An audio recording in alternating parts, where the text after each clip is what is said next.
এফালে বিজেপি মিত্ৰজোঁটৰ আগ্ৰাসী ৰণনীতি, আনফালে বহু পঞ্চায়তত প্ৰাৰ্থীয়েই বিচাৰি পোৱা নাই কংগ্ৰেছে। উজনিৰ বহু আঞ্চলিক আৰু জিলা পৰিষদত কংগ্ৰেছে পোৱা নাই প্ৰাৰ্থী।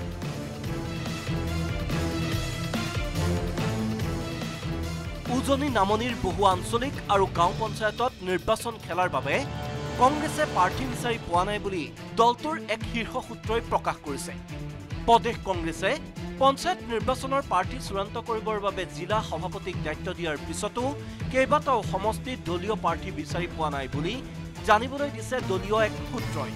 অৱশ্যে তাৰ মাজতে পঞ্চায়তৰ প্ৰাৰ্থী বিচাৰি নোপোৱা বিষয়টো সম্পূৰ্ণৰূপে অস্বীকাৰ কৰিছে বিৰোধী দলপতি দেৱব্ৰত শইকীয়াই। ভাল প্ৰাৰ্থী যোগ্য প্ৰাৰ্থীটো কেনেকৈ ক'ব সেইটো ৰাইজৰ কথা। আমি প্ৰতিটো নিৰ্বাচনে খেলিবলৈ যত্ন কৰোঁ, ভাল হ'ব বুলি আশা কৰোঁ। কিবা কাৰণত নাই হোৱা semi final, pre final, quarter final এইবিলাকতো মই নাজানো।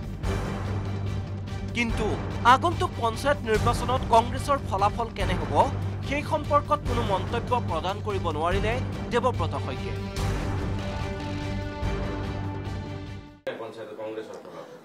মন্তব্য নিদিওঁ এতিয়া। বিৰোধী দলপতিৰ দৰেই কিন্তু পঞ্চায়ত নিৰ্বাচনলৈ কংগ্ৰেছত টিকট প্ৰত্যাশীৰ অভাৱ হোৱাৰ কথা অস্বীকাৰ কৰিলে বিধায়ক জাকিৰ হুছেইন চিকদাৰে।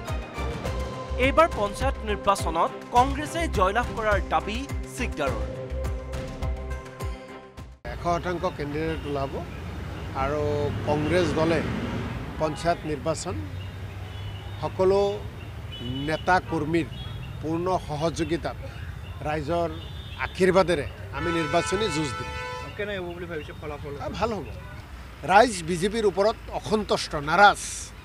গতিকে পঞ্চায়ত নিৰ্বাচনত বিজেপিয়ে অসমবাসীৰ লগত কৰা প্ৰতাৰণাৰ বিৰুদ্ধে কংগ্ৰেছ দলৰ প্ৰাৰ্থীসকলক ভোট দিব বুলি আমি আশাবাদী।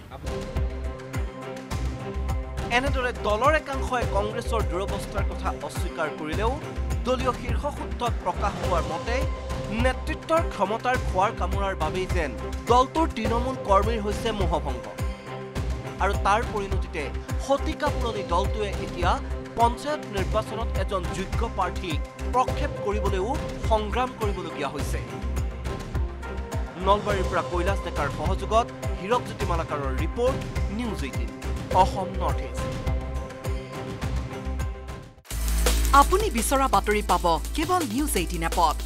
নিউজ 18 এপ ডাউনলোড কৰিবলৈ স্কেন কৰক এই QR কোড। গুগল প্লে ষ্টৰতো পাব এই নিউজ 18 এপ।